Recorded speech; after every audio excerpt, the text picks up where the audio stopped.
Every home has a memory that simmers on the stove. In ours, it's this, Sheer Korma. A dessert that speaks of Eids gone by, of laughter, and moments that never left. Let's gather everything you need to turn your kitchen into a celebration.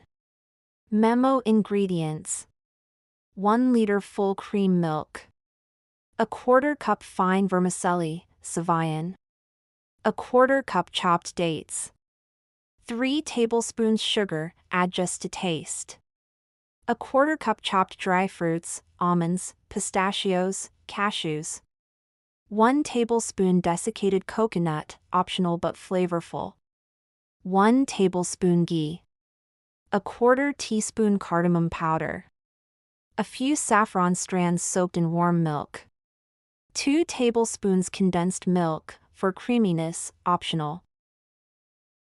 Heat ghee and let your dry fruits bathe in golden warmth. The aroma is not just appetizing, it's ancestral.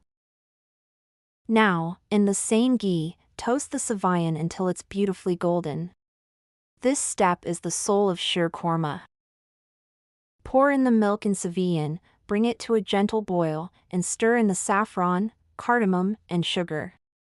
The kitchen now smells like Eid morning.